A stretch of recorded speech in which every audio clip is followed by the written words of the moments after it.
폭언을 하고 물을 뿌린 사람들에 대해 정식 수사 의뢰를 요청했다고 합니다. 아, 이거 진짜 너무 심하시더라고요. 그 아주머니더라고요. 어떤 아주머니인데 뒤에서 물병을 던졌는데 동영상에도 잡혔어요. 금방 잡혀요. 윤석열 중앙지검장이 엄정 수사를 지시했죠. 이에 대해서. 나는 이 아줌마들 발언이 이해가 안 돼요. 나라를 이 지경으로 만들었는데 무슨 특검이냐. 이게 이재용을 처벌하는 것과 무슨 상관이죠? 박용수 특별검사가 목표였군요. 이분들한테는. 그러니까 이재용을 더 강하게 처벌하라. 예. 우리 박근혜 공주가 예. 강요에 의한 뇌물수수죄로 들어가지 않게 그냥 단순 뇌물수수죄로 끝나게 이재용을 강하게 기소하고 수사하지 왜 이렇게 약하게 했냐. 이런 거 아닌가요? 총만 있으면 죽여버리겠다. 이거 어떻게 해석해야 되는 거예요, 이거를? 목적어가 없네. 안타깝게도. 예. 뭐 살인 미수 협박 막 이런 걸로 집어넣을 수 없나요? 이거 폭행이에요. 예.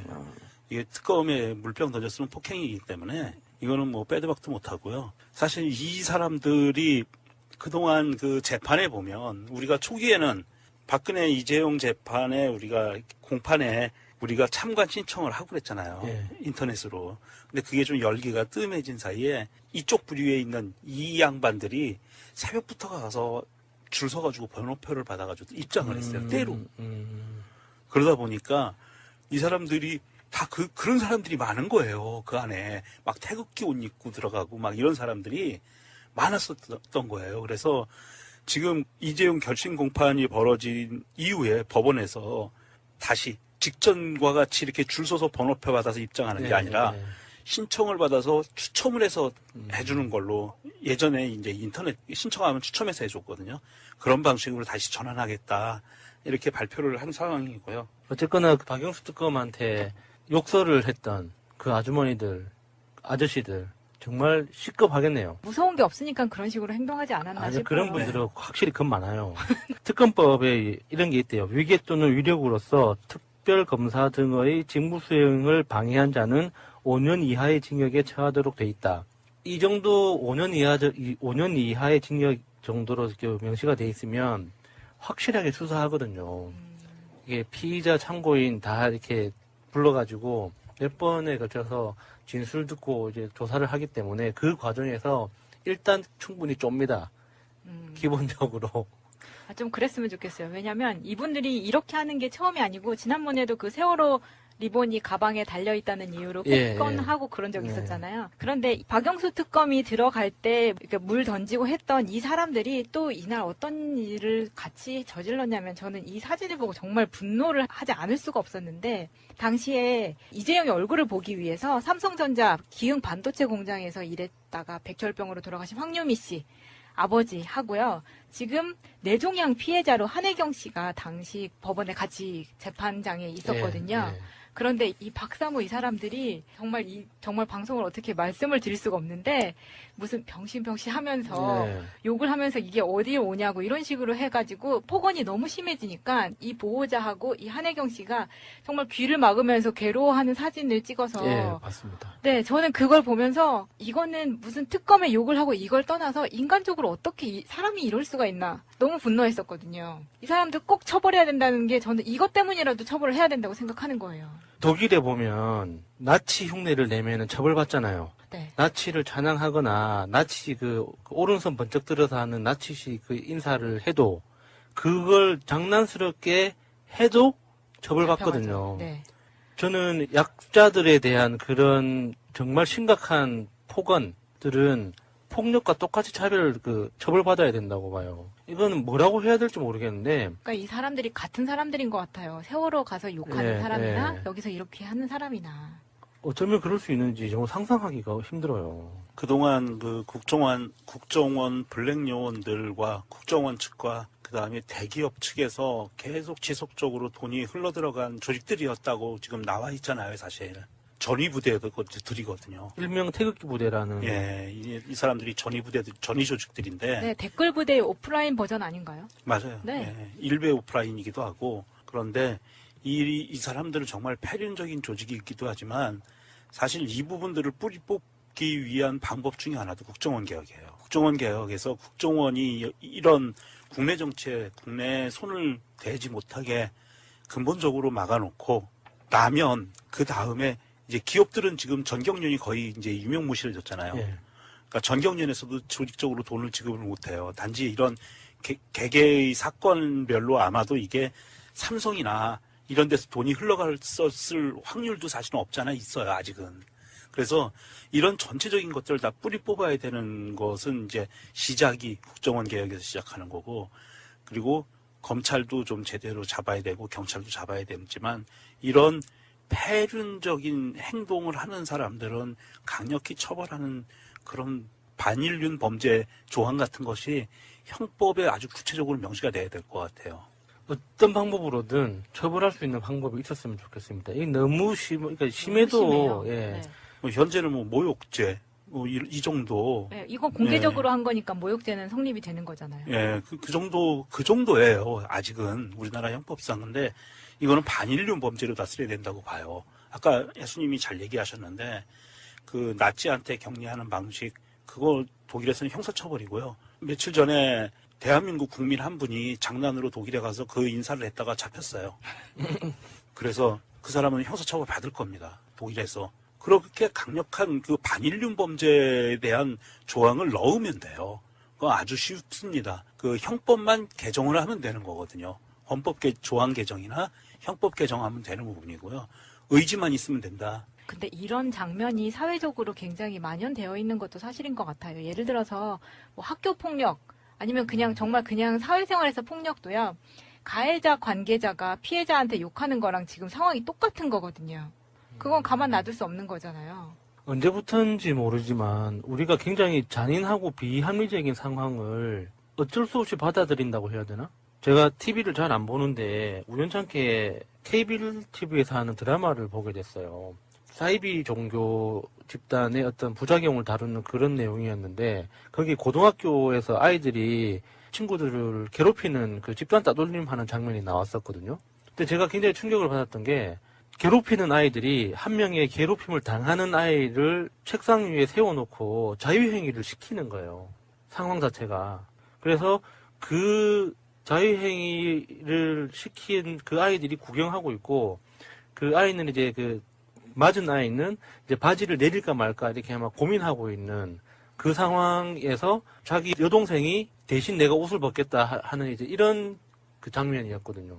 정말 저는 좀 상상하기 힘든 거죠. 근데 그걸 현실에 있었기 때문에 작가들이 써냈다고 봐요. 그런 것들이 작품으로 나온다는 것도 놀라운 거지만 그게 재방송이었거든요. 그러니까 바로 본방이 아니라 재방송이었기 때문에 어느 정도 시청률이 나왔기 때문에 재방송을 하는 거잖아요. 그러니까 그런 상황들이 너무 끔찍하게 느껴지는 거예요. 아, 정말 끔찍해요. 그러니까 이게 태극기 부대가 삼성전자 피해자들한테 이렇게 정말 몹쓸 욕을 하는 이런 상황들에 대해서 단순히 그 사람들을 무식하다고 욕을 해야 되는 건지, 안 그러면 정말 나쁜 사람이라고 욕을 해야 되는 건지, 모르면 그럴 수 있다라고 봐줘야 되는 건지 좀 헷갈리는 거예요. 아니요, 모르면 그럴 수 있다고 봐줄 수는 없는 것 같아요. 모르면 닥치고 있어야죠. 아, 이게 지금 그 관련 기사라던가 SNS 반응을 봐도 사실은 저는 뭐 지금 오늘의 키워드는 이제 박영수 특검의 그 모욕적인 그런 장면이지만 이것과 관련을 해서 한혜경 씨가 지금 한혜경 씨 엄마가 이런 그런 모욕을 받고 벽을 붙잡고 울고 있는 장면이라던가 예. 이런 것들이 너무 충격적이어가지고 그 굉장히 오랜 시간 동안 그게 잔상이 남았었거든요. 그런데 이 삼성 백혈병 반올림에 관계된 그 최근 기사가 하나가 나왔네요. 보충해서 좀 말씀을 드리면 이번에 그 장충기 미래전략실사장 그 사장이죠. 그 문자 메시지 보냈던 언론사에 예. 보냈던 거 공개가 됐잖아요. 거의 뭐 판도라의 상자를 열었다고 예. 하네요. 그런데 거기에 플러스 알파가 또 있었어요. 이게 박모 변호사에게 고가의 공연 티켓을 보내줬대요. 그리고 문자를 예. 받았는데 문자 메시지를 서로 주고받은 게 확인됐는데 이 박모 변호사가 삼성 백혈병 피해자 변호사래요. 그러니까 피해자 측 변호사. 예. 그 피해자 측 변호사에게 고가의 알석 공연 티켓 25만 원짜리 막 이런 거를 보내주고 그리고 삼성전자 그 간부들과 만나서 변호사가 식사도 하고 이런 상황들이 벌어졌다는 거예요.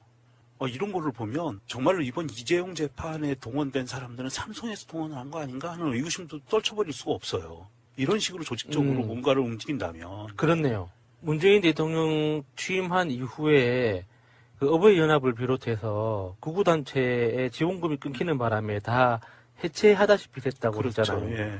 그래서 그분들은 돈을 안 주면 안 움직이는 분들인데 그렇죠. 어디선가 돈이 나왔기 때문에 움직였을 거다. 예. 아마도 삼성 측에서 조직적으로 움직이지 합리적인 않았을까. 합리적 추론이라고 봅니다. 순수한 지지자라고 보기에는 좀 힘들죠. 그 삼성에서 뭐 그깟 뭐 매덕을 이렇게 쏘는 게 뭐 일이겠어요? 그 정도는 뭐 이재용 현재 재산이 8조 원이랍니다. 8조 그리고 원이니까 와닿지는 않네요. 이건희 지금 현재 건강하게 누워 계시는 이건희 회장의 재산이 18조 원이고요. 셀 수 있는 게 그 정도라는 거잖아요. 네. 우리가 몇 조 원 하는 이 돈 금액에 대해서 잘 감각이 없잖아요. 22조에 대해서 가장 임팩트 있는 비유가 있었어요. 예수님이 태어난 날부터 네. 오늘까지 네. 매일 3천만 원씩을 쓰면 조금 남는답니다.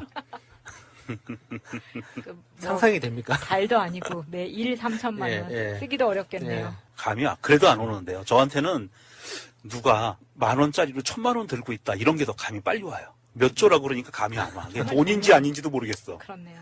그렇게 재산을 갖고 있는 사람들이 태극기 부대에 뭐 몇 천만 원, 몇억 찔러주는 게 그렇게 큰 일은 아니니까. 그럼요. 충분히 개연성이 있는 한 개 이야기네요. 부서에서만 빼낼 수 있는 돈 정도밖에 안 돼요, 그건. 이번 일을 계기로 더 이상 절대 특히 이런 피해자 가족들 이렇게 약자에게 이런 식의 물리적 폭력이 됐든 언어적 폭력이 됐든 가하는 사람들에 대해서는 절대로 봐주지 말고 엄정 수사. 아버지 박정희, 엄마 유경수. 그런데 박정희는 사람들이 아주 나쁜 사람이라고 또는 뭐 민족의 지도자라고 해서 호불호가 갈리는데 딱 한 사람에 대해서는 사실은 평가가 이렇게 좀 중립지역에 넓은 중립지역에 있는 형태죠. 저도 사실은 유경수에 대해서 유경수라고 그냥 언급하기가 조금 이래 되나 이런 생각이 좀 든 적이 있어요. 유경수 여사라고 하는 표현을 쓰는 게 이게 중립지역에 있는 사람들의 왜 그러냐면 유경수라는 사람이 아시는 것처럼 그 집권 기간 동안에 그 어려운 사람들을 위해서 많이 도와준 사람이다. 청와대 속 야당이다. 이렇게 해주목님도 말씀하셨는데 그런 이야기를 많이 했기 때문에 저도 그렇게 큰 나쁜 이야기를 많이 듣지 않아 갖고 그냥 그런가 보다. 근데 다만 저는 이런 생각은 가졌었습니다. 저는 유경수가 기본적으로 좋은 사람이라는 생각을 안 해요. 왜냐? 부참부수라는 말이 있죠. 그 자기 남편이 사실은 18년간 쿠데타로 권력을 찬탈해갖고 대통령을 하고 있는데 정상적인 사람이라고 한다면 이거 용납해서는 안 되는 문제거든요. 그렇잖아요. 용납해서는 안 되는데 자기 남편을 사실상 오랫동안 권력을 유지할 수 있도록 협조한 아주 그 지능범 개념이라고 저는 사실은 생각을 합니다. 그러니까 삼선 개헌을 해갖고 71년도에 대통령 선거에 또 나갔잖아요. 그러면 사실은 자기가 정말 청와대 속 야당이라고 했다면 이혼을 불사하고 반대하거나 막았어야 되는데 1971년도에 그 유명한 육박전이라고 하는 용어, 육박전이라고 하는 용어에 대해서는 아는 분들은 다 아시는 내용이잖아요.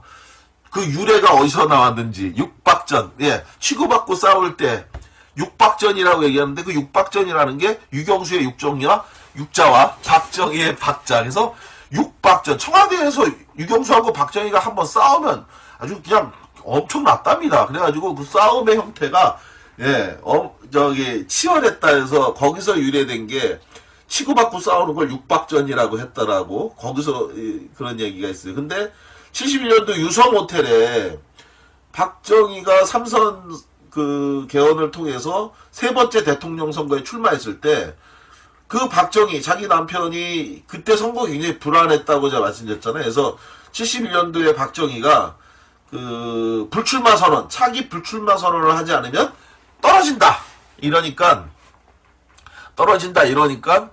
불출마 선언까지 할 정도로 굉장히 위기에 처하니까 유경수가 자기라도 도와주지 않으면 이게 어떻게 될까 싶어서 그래서 대전의 유성호텔로 대전 지역에 유세를 갔다고 하는데 숙소가 유성 호텔이니까 거기를 연락도 안 하고 내려오지 말라고 하니까 얘기해봐야 내려오지 말라고 할 것 같아서 자기가 내려갔다라는 거잖아요. 내려가서 문을 딱 여니까 바로 박정희가 거기에 여배우하고 둘이 있는 거를 봤다. 그러니까 많은 분들 다 아시는 것처럼 박정희가 크리스탈 잿더리를 집어던졌다는 거죠. 내려오지 말고 서울에 처져 빠져 있으라는데 왜 왔어? 그러면서 뭐 던져갖고 그게 이마에 맞아서 뭐 피가 흘렀다. 뭐 이런 얘기, 그런 이야기가 있잖아요. 그런 것처럼 저는 그 유경수가 진짜로 청와대 속의 야당이었고 정말 올바른 사람이었다면 삼성개혁까지 통해서 민주주의를 짓밟은 그런 사람에 대해서 비판하는 게 아니라 그 사람을 도와주기 위해서 거길 내려갔다고 한 측면에서 보면 별로 다르지 않다. 저는 이렇게 생각을 하는데, 바로 그 유경수와 관련해서 새로운 증언을 해줬죠. 바로 JP, 김종필이 그런 이야기를 했는데, 이 김종필이 굉장히, 박근혜 대통령 고집이, 아버지를 닮았냐, 엄마 닮았냐, 이렇게 얘기했더니, 아버지 닮아서 그런 겁니까? 했더니, 오히려 김종필은 뭐라고 얘기했냐면, 박정희는 약한 사람이다. 그렇게 고집이 세지 않다. 오히려 약하기 때문에 의심이 많았던 거다 하면서 의외의 진술을 했어요. 그러니까 그 다음에 한 얘기가, 그렇다면 박근혜 대통령 고집이 어머니 쪽을 닮았다는 말이 되는데요 라고 얘기한 겁니다. 그러니까 여기서 굉장히 놀라운 이야기를 했어요. JP가 뭐라고 했냐면, 이 기사 여러분들 많이 보셨죠? 6XX라고 알아? 라고 답변을 했어요. 6XX라고 알아? 그 유경수 여사의 아버지 육종관 씨가 고향에서 6XX라고 그랬어. 욕심이 많다고. 그뿐이 아니야. 길러준 사람 고맙다고 하나? 동네 사람들이 그래서 붙인 별명이야. 그만하면 알 것 아닌가. 이런 얘기를 했다는 겁니다. 이거 해주먹님 보셨다고 그러셨어요. 자, 여기서 6XX, 이게 전 뭔 뜻인지 궁금했어요.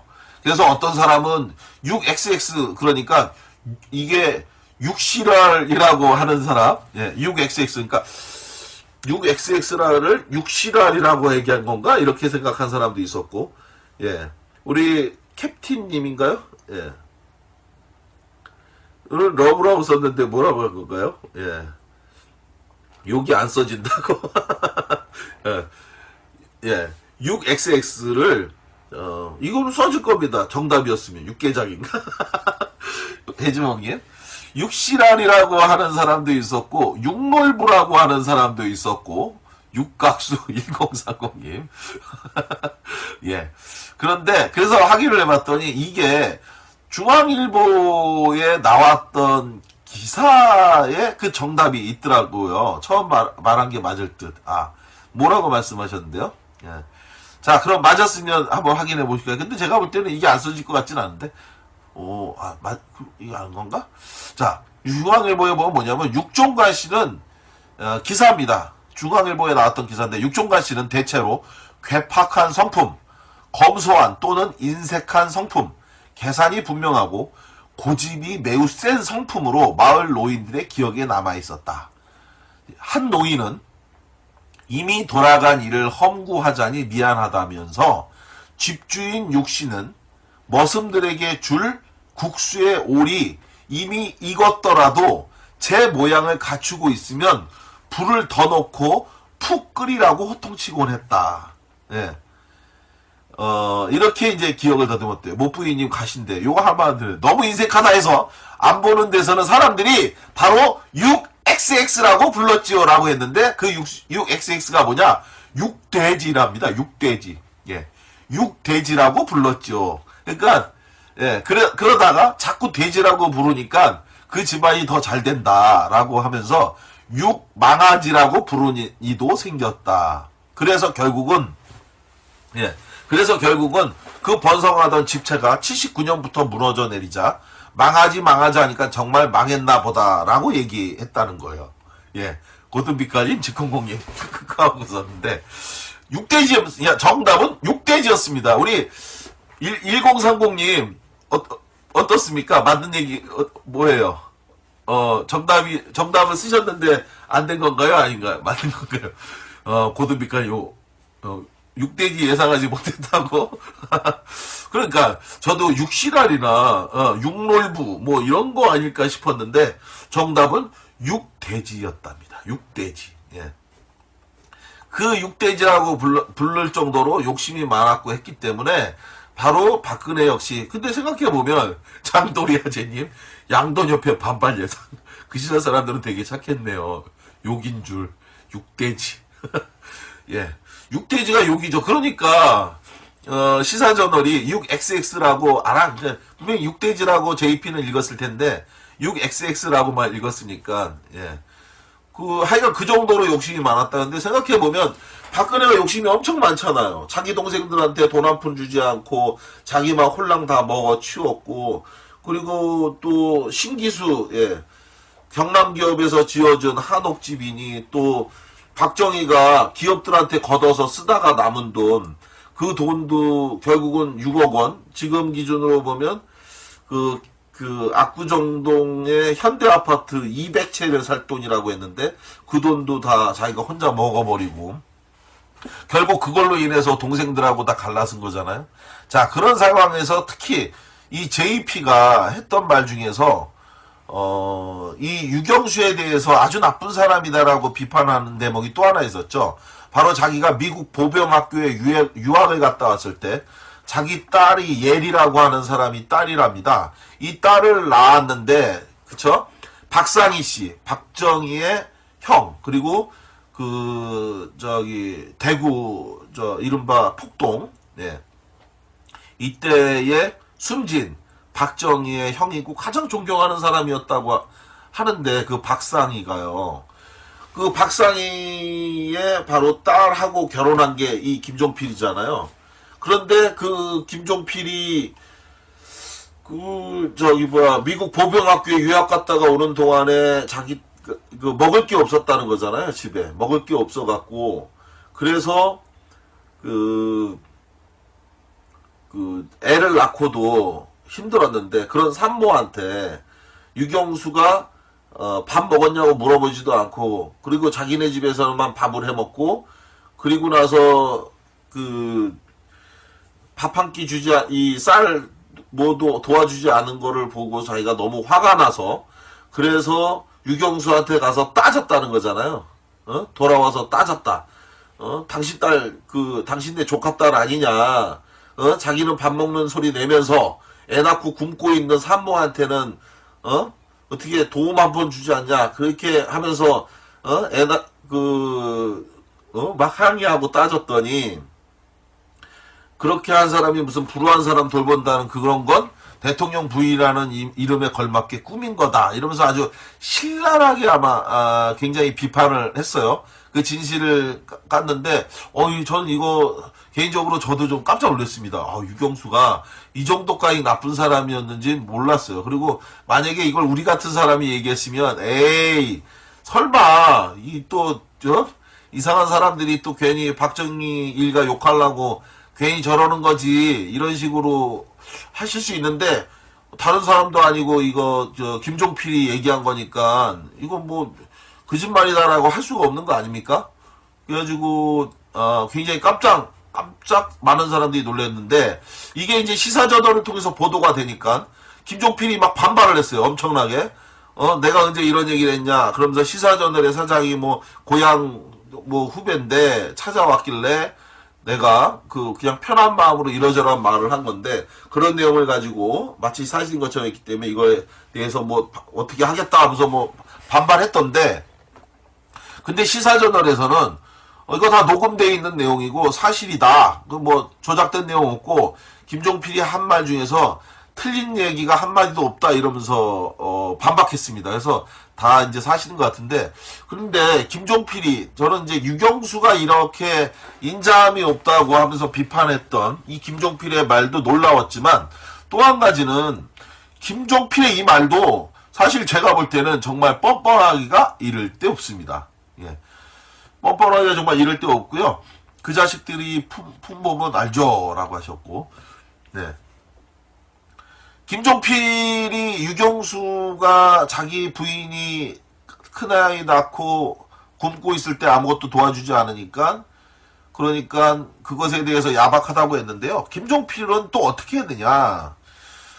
자, 장준하 선생님과 관련한 이야기로 좀 넘어가서 또 이야기를 한번 들어볼까요? 예, 장준하 선생님 관련해서 또 한번 이야기를 해보면, 자, 들어오신 분 중에서 아직 추천 안 눌러주신 분 지금 바로 꼭 추천 눌러주시고 방송 들어주시면 감사하겠습니다.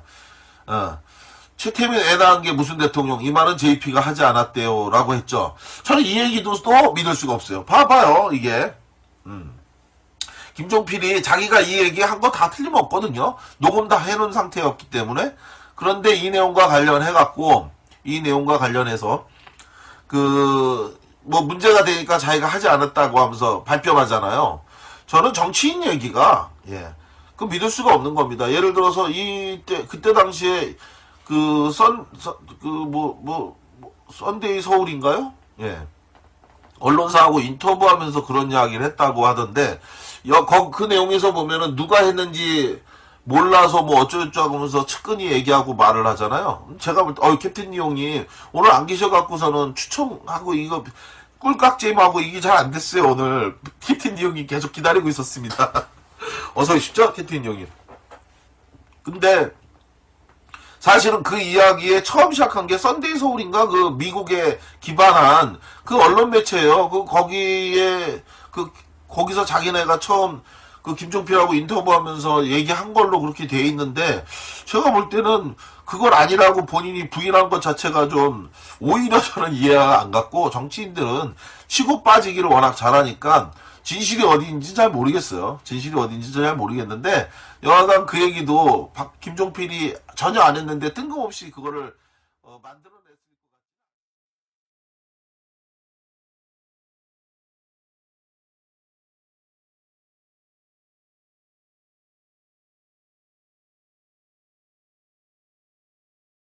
같아요. 이 사람들이 전위 조직들인데. 네, 댓글 부대의 오프라인 버전 아닌가요? 맞아요. 네. 예, 일베 오프라인이기도 하고. 그런데 이 사람들은 정말 폐륜적인 조직이기도 하지만 사실 이 부분들을 뿌리 뽑기 위한 방법 중에 하나도 국정원 개혁이에요. 국정원 개혁에서 국정원이 이런 국내 정치에 국내에 손을 대지 못하게 근본적으로 막아놓고 나면 그 다음에 이제 기업들은 지금 전경련이 거의 이제 유명무실해졌잖아요. 예. 그러니까 전경련에서도 조직적으로 돈을 지급을 못해요. 단지 이런 개개의 사건별로 아마도 이게 삼성이나 이런 데서 돈이 흘러갔을 확률도 사실은 없잖아 있어요, 아직은. 그래서 이런 전체적인 것들을 다 뿌리 뽑아야 되는 것은 이제 시작이 국정원 개혁에서 시작하는 거고, 그리고 검찰도 좀 제대로 잡아야 되고 경찰도 잡아야 되지만 이런 폐륜적인 행동을 하는 사람들은 강력히 처벌하는 그런 반인륜 범죄 조항 같은 것이 형법에 아주 구체적으로 명시가 돼야 될 것 같아요. 어떤 방법으로든 처벌할 수 있는 방법이 있었으면 좋겠습니다. 이게 너무 그러니까 심해도, 심해요. 예. 네. 현재는 뭐 모욕죄, 이 정도. 네, 이건 공개적으로 한 거니까 모욕죄는 성립이 되는 거잖아요. 예, 그 정도예요. 아직은 우리나라 형법상. 근데 이거는 반인륜 범죄로 다스려야 된다고 봐요. 아까 예수님이 잘 얘기하셨는데, 그 나치한테 격리하는 방식, 그거 독일에서는 형사처벌이고요. 며칠 전에 대한민국 국민 한 분이 장난으로 독일에 가서 그 인사를 했다가 잡혔어요. 그래서 그 사람은 형사처벌 받을 겁니다, 독일에서. 그렇게 강력한 그 반인륜 범죄에 대한 조항을 넣으면 돼요. 그거 아주 쉽습니다. 그 형법만 개정을 하면 되는 거거든요. 헌법 조항 개정이나 형법 개정하면 되는 부분이고요. 의지만 있으면 된다. 근데 이런 장면이 사회적으로 굉장히 만연되어 있는 것도 사실인 것 같아요. 예를 들어서 뭐 학교 폭력 아니면 정말 그냥 사회생활에서 폭력도요. 가해자 관계자가 피해자한테 욕하는 거랑 지금 상황이 똑같은 거거든요. 그건 가만 놔둘 수 없는 거잖아요. 언제부터인지 모르지만 우리가 굉장히 잔인하고 비합리적인 상황을 어쩔 수 없이 받아들인 당해한 자는 5년 이하의 징역에 처하도록 돼 있다. 이 정도 5년 이하의 징역 정도로 명시가 돼 있으면 확실하게 수사하거든요. 이게 피의자 참고인 다 이렇게 불러가지고 몇 번에 걸쳐서 진술 듣고 이제 조사를 하기 때문에 그 과정에서 일단 충분히 쫍니다. 기본적으로. 좀 그랬으면 좋겠어요. 왜냐면 이분들이 이렇게 하는 게 처음이 아니고 지난번에도 그 세월호 리본이 가방에 달려있다는 이유로 예, 패권하고 그런 적이 예. 있었잖아요. 그런데 박영수 특검이 들어갈 때 물 던지고 했던 이 사람들이 또 이날 어떤 일을 같이 저질렀냐면 저는 이 사진을 보고 정말 분노를 하지 않을 수가 없었는데 당시에 이재용의 얼굴을 보기 위해서 삼성전자 기흥 반도체 공장에서 일했다가 백혈병으로 돌아가신 황유미 씨 아버지 하고요. 지금 뇌종양 피해자로 한혜경 씨가 당시 법원에 같이 재판장에 있었거든요. 예, 예. 그런데 이 박사모 이 사람들이 정말 방송을 어떻게 말씀을 드릴 수가 없는데 무슨 병신 하면서 예. 욕을 하면서 이게 어디에 오냐고 이런 식으로 해가지고 폭언이 너무 심해지니까 이 보호자하고 이 한혜경 씨가 정말 귀를 막으면서 괴로워하는 사진을 찍어서 예, 맞습니다. 네, 저는 그걸 보면서 이거는 무슨 특검에 욕을 하고 이걸 떠나서 인간적으로 어떻게 사람이 이럴 수가 있나 너무 분노했었거든요. 이 사람들 꼭 처벌해야 된다는 게 저는 이것 때문이라도 처벌을 해야 된다고 생각하는 거예요. 독일에 보면 나치 흉내를 내면은 처벌받잖아요. 네. 나치를 찬양하거나 나치 그 오른손 번쩍 들어서 하는 나치식 그 인사를 해도 그걸 장난스럽게 해도 처벌받거든요. 잡혀가죠. 네. 저는 약자들에 대한 그런 정말 심각한 폭언들은 폭력과 똑같이 처벌받아야 된다고 봐요. 이거는 뭐라고 해야 될지 모르겠는데, 그러니까 이 사람들이 같은 사람들인 것 같아요. 세월호 가서 욕하는 예, 사람이나 예. 여기서 이렇게 하는 사람이나. 어쩌면 그럴 수 있는지 정말 상상하기가 힘들어요. 그동안 그 국정원 블랙 요원들과 국정원 측과 그다음에 대기업 측에서 계속 지속적으로 돈이 흘러들어간 조직들이었다고 지금 나와 있잖아요, 사실. 전위 부대들이거든요. 일명 태극기 부대라는 예, 이게 라고 해야 되나? 제가 TV를 잘 안 보는데 우연찮게 케이블 TV에서 하는 드라마를 보게 됐어요. 사이비 종교 집단의 어떤 부작용을 다루는 그런 내용이었는데 거기 고등학교에서 아이들이 친구들을 괴롭히는 그 집단 따돌림 하는 장면이 나왔었거든요. 근데 제가 굉장히 충격을 받았던 게 괴롭히는 아이들이 한 명의 괴롭힘을 당하는 아이를 책상 위에 세워놓고 자유행위를 시키는 거예요. 상황 자체가. 그래서 그 자유행위를 시킨 그 아이들이 구경하고 있고 그 아이는 이제 그 맞은 아이는 이제 바지를 내릴까 말까 이렇게 아마 고민하고 있는 그 상황에서 자기 여동생이 대신 내가 옷을 벗겠다 하는 이제 이런 그 장면이었거든요. 정말 저는 좀 상상하기 힘든 거죠. 근데 그걸 현실에 있었기 때문에 작가들이 써냈다고 봐요. 그런 것들이 그 작품으로 나온다는 것도 놀라운 거지만 그게 재방송이었거든요. 그러니까 바로 본방이 아니라 재방송이었기 때문에 어느 정도 시청률이 나왔기 때문에 재방송을 하는 거잖아요. 그러니까 그런 상황들이 너무 끔찍하게 느껴지는 거예요. 아, 정말 끔찍해요. 그러니까 이게 태극기 부대가 삼성전자 피해자들한테 이렇게 정말 몹쓸 욕을 하는 이런 상황들에 대해서 단순히 그 사람들을 무식하다고 욕을 해야 되는 건지, 안 그러면 정말 나쁜 사람이라고 욕을 해야 되는 건지, 모르면 그럴 수 있다라고 봐줘야 되는 건지 좀 헷갈리는 거예요. 아니요, 모르면 그럴 수 있다고 봐줄 수는 없는 것 같아요. 모르면 닥치고 있어야죠. 아, 이게 지금 그 관련 기사라던가 SNS 반응을 봐도 사실은 저는 뭐 지금 오늘의 키워드는 이제 박영수 특검의 그 모욕적인 그런 장면이지만 이것과 관련을 해서 한혜경 씨가 지금 한혜경 씨 엄마가 이런 그런 모욕을 받고 벽을 붙잡고 울고 있는 장면이라던가 예. 이런 것들이 너무 충격적이어가지고 그 굉장히 오랜 시간 동안 그게 잔상이 남았었거든요. 그런데 이 삼성 백혈병 반올림에 관계된 그 최근 기사가 하나가 나왔네요. 보충해서 좀 말씀을 드리면 이번에 그 장충기 미래전략실 사장이죠. 폭언을 하고 물을 뿌린 사람들에 대해 정식 수사 의뢰를 요청했다고 합니다. 아, 이거 진짜 너무 심하시더라고요. 그 아주머니더라고요. 어떤 아주머니인데 뒤에서 물병을 던졌는데 동영상에도 잡혔어요. 금방 잡혀요. 윤석열 중앙지검장이 엄정 수사를 지시했죠. 이에 대해서. 나는 이 아줌마들 발언이 이해가 안 돼요. 나라를 이 지경으로 만들었는데 무슨 특검이냐. 이게 이재용을 처벌하는 것과 무슨 상관이죠? 박용수 특별검사가 목표였군요. 이분들한테는. 그러니까 이재용을 더 강하게 처벌하라. 예. 우리 박근혜 공주가 예. 강요에 의한 뇌물죄로 뇌물수수죄로 들어가지 않게 그냥 단순 뇌물수수죄로 끝나게 이재용을 강하게 기소하고 수사하지 왜 이렇게 약하게 했냐 이런 거 아닌가요? 총만 있으면 죽여버리겠다. 이거 어떻게 해석해야 되는 거예요, 이거를? 목적어가 없네. 안타깝게도. 예. 뭐 살인, 미수, 협박 막 이런 걸로 집어넣을 수 없나요? 이거 폭행이에요. 예. 이게 특검에 물병 던졌으면 폭행이기 때문에 이거는 뭐 빼도 박도 못하고요. 사실 이 사람들이 그동안 그 재판에 보면 우리가 초기에는 박근혜 이재용 재판에 우리가 공판에 우리가 참관 신청을 하고 그랬잖아요. 예. 인터넷으로. 근데 그게 좀 열기가 뜸해진 사이에 이쪽 부류에 있는 이 양반들이 새벽부터 가서 줄 서가지고 번호표를 받아가지고 입장을 했어요. 때로. 그러다 보니까 이 사람들이 다 그런 사람들이 많은 거예요. 그 안에 막 태극기 옷 입고 들어가고 막 이런 사람들이 많았었던 거예요. 그래서 지금 이재용 결심 공판이 벌어진 이후에 법원에서 다시 직전과 같이 이렇게 줄 서서 번호표 받아서 입장하는 게 아니라 신청을 받아서 추첨을 해서 해주는 걸로 예전에 이제 인터넷 신청하면 추첨해서 해줬거든요. 그런 방식으로 다시 전환하겠다 이렇게 발표를 한 상황이고요. 어쨌거나 그 박영수 특검한테 욕설을 했던 그 아주머니들, 아저씨들 정말 시급하겠네요. 무서운 게 없으니까 그런 식으로 행동하지 않았나 아니 싶어요. 그런 분들은 확실히 겁 많아요.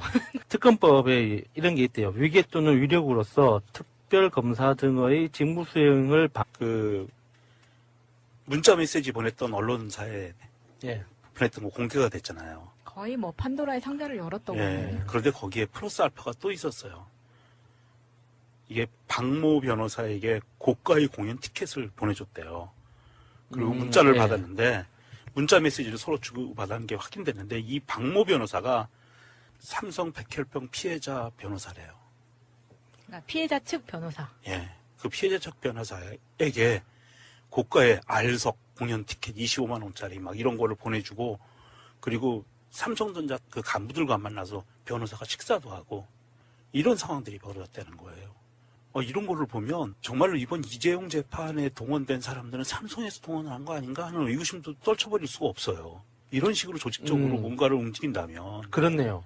문재인 대통령 취임한 이후에 그 어버이연합을 비롯해서 구구단체의 지원금이 끊기는 바람에 다 해체하다시피 됐다고 그렇죠. 그랬잖아요. 예. 그래서 그분들은 돈을 안 주면 안 움직이는 분들인데 그렇죠. 어디선가 돈이 나왔기 때문에 움직였을 거다. 예. 아마도 삼성 측에서 저쪽으로 움직이지 합리적인- 않았을까. 합리적 추론이라고 봅니다. 순수한 지지자라고 보기에는 좀 힘들죠. 그 삼성에서 뭐 그깟 뭐 매덕을 이렇게 쏘는 게 뭐 일이겠어요? 그 정도는 뭐, 이재용 현재 재산이 8조 원이랍니다. 8조 그리고 원이니까 와닿지는 않네요. 그 이건희 지금 현재 건강하게 누워 계시는 이건희 회장의 재산이 18조 원이고요. 셀 수 있는 게 그 정도라는 거잖아요. 네. 우리가 몇 조 원 하는 이 돈 금액에 대해서 잘 감각이 없잖아요. 22조에 대해서 가장 임팩트 있는 비유가 있었어요. 예수님이 태어난 날부터 네. 오늘까지 네. 매일 3천만 원씩을 쓰면 조금 남는답니다. 그 뭐 상상이 됩니까? 달도 아니고 매일 3천만 원 예. 쓰기도 어렵겠네요. 예. 감이 그래도 안 오는데요. 저한테는 누가 10,000원짜리로 1,000만 원 들고 있다 이런 게 더 감이 빨리 와요. 몇 조라고 그러니까 감이 안 와. 이게 돈인지 아닌지도 모르겠어. 그렇네요. 그렇게 재산을 갖고 있는 사람들이 태극기 부대에 뭐 몇 천만 원, 몇억 찔러주는 게 이렇게 큰 일은 아니니까 그럼요. 예, 예. 충분히 개연성이 있는 한개 이야기를